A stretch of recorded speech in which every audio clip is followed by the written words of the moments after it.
आप सभी को प्यार भरी नमस्कार। आशा करते हैं कि आप सभी लोग स्वस्थ होंगे।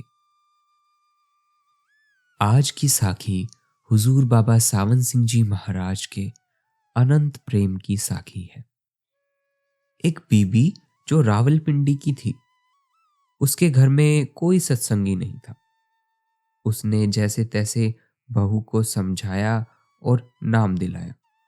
उसके घर में वो और उसकी बहू केवल दो लोगों ने नाम ले रखा था। हुआ यूं कि वो ब्यास में बाबा सावन सिंह जी महाराज के दर्शन और उनका सत्संग सुनने आई। साथ में अपनी बहू को भी लाई। बहू की गोद में एक 1.5 साल का बच्चा था।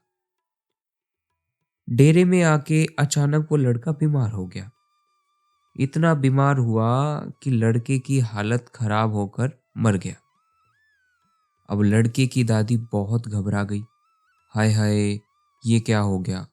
घर जाके बेशक मर जाता, मगर डेरे में ना मरता।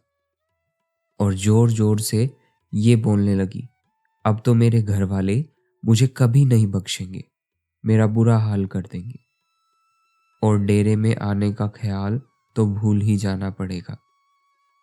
रोते रोते उसने उस लड़के को सियालकोट की एक बीबी विद्या की गोद में दे दिया और सुबक सुबक के रोने लगी। विद्या बेचारी क्या करती, उसको दिलासा देते हुए कहने लगी, आप रो मत, चलो सतगुरु से जाके अर्ज करते हैं। विद्या पक्के भरोसे वाली लड़की थी, महाराज जी की बहुत प्रेमी थी। उसने क्या किया, उस मरे हुए लड़के की शव को लेकर हुजूर महाराज जी के दरवाजे के सामने बैठ गई, क्योंकि सतगुरु जी अभी बाहर निकलने वाले थे। साथ ही वहां चंद्रवंशी सिविल सर्जन भी साथ में बैठे थे। उस बेचारी ने डॉक्टर से भी कहा, वीर जी आप जरा देख लें इस लड़के को। डॉक्टर ने उत्तर देते हुए कहा, बीबी तू मुझे क्या समझती है, हुजूर के आगे कह मुझे क्या अर्ज करती है। सच्चे पातशाह घट घट के जाननहार दरवाजे से बाहर निकलकर पूछने लगे, बीबी तू यहाँ क्यों बैठी है, क्या बात है। विद्या ने कहा, रावलपिंडी वाली का पोता है ये, बेचारा खत्म हो गया। अब बेचारी रोते रोते घूम रही है। कहती है कि मेरे घर वाले बेसत्संगी है, उन्हें तो मुझे जिंदा नहीं छोड़ना और डेरे भी नहीं आने देंगे। मैंने बड़ी मुश्किल से बहू को सत्संगी बनाया है। लड़का घर जाके बेशक मर जाता, कम से कम डेरे में तो ना मरता। सतगुरु जी अब आप ही दया करो, इस लड़के को बख्शो। हुजूर बाबा सावन सिंह जी महाराज एकदम चुप खड़े रहे। फिर एकाएक फरमाने लगे, कोई डर की बात नहीं, तू लड़के को कंबल में लपेट कर ले जा, गर्म होकर ठीक हो जाएगा। जब होश में आए तो चाय पिला देना। उस बेचारी ने सतगुरु का पूरा भरोसा करके उसको कंबल में लपेट दिया और अपने रिहाइश वाले कमरे में ले जाकर उसे लेटा दिया। 2 घंटे बाद क्या देखती है, सतगुरु की दया से उसमें प्राण आ गए और उसने आंखें खोल दी। उसने लड़के को हुजूर महाराज जी के आज्ञा अनुसार चाय के 2 घुट पिलाए। लड़का अच्छा हो गया, अब तक जिंदा है, 4-5 साल का है। धन्य है सतगुरु जो मुर्दों को भी जान बख्शते हैं और सबकी फरियाद सुनकर पूरी कर देते हैं। धन्य है हुजूर बाबा सावन सिंह जी महाराज, धन्य है उनकी कमाई। ऐसा ना कोई हुआ और ना कहीं होगा।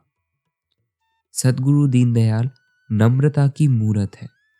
वो अपनी शक्ति का प्रदर्शन करने और चमत्कार दिखाने से हमेशा परहेज करते हैं, मगर कई बार हालात ऐसे पैदा हो जाते हैं कि हुजूर महाराज को करुणावश उस रब्बी ताकत का प्रयोग करना पड़ता है, जिसके बारे में सच्चे पातशाह फरमाया करते कि संतों में ये ताकत होती है कि वो चाहें तो कुदरत के चलाए हुए तीर को बीच में ही रोक दे और उसे वापस कर दे, अपने आश्रित को उसका निशाना बनने से बचा लेते हैं। दरअसल इस घटना की चर्चा उस वक्त नहीं हुई, क्योंकि महाराज जी ऐसी चमत्कारी घटनाओं का विषय बनना पसंद नहीं करते थे। उनके आदेश के अनुसार इस घटना को चर्चा का विषय नहीं बनाना था और इस घटना से संबंध रखने वाले सभी लोगों को ये आदेश दिया गया, वरना तो डेरा क्या सारे देश में शोर मच जाता। बरसों के बाद आज खुलकर हुजूर महाराज के इस विषय के बारे में चर्चा की जा रही। प्यारे भाइयों और बहनों, ऐसी ही एक दया मेहर की साखी दिल्ली में भी घटित हुई थी। अगर आप उसके बारे में जानना चाहते हैं तो हमें लिखें। संत मत के सभी संतों का एक ही आदर्श रहा है, वह कभी भी चमत्कार और करामातों में विश्वास नहीं रखते और जब कभी ऐसे मौके पेश आते हैं तो उन पर ज़्यादा ध्यान नहीं दिया जाता कि हमने इस साखी में देखा। तो अब फिर मिलेंगे किसी और दिन एक नई साखी के साथ। तब तक गुरु आज्ञा में बने रहें और सदैव भजन अभ्यास करते रहें। धन्यवाद।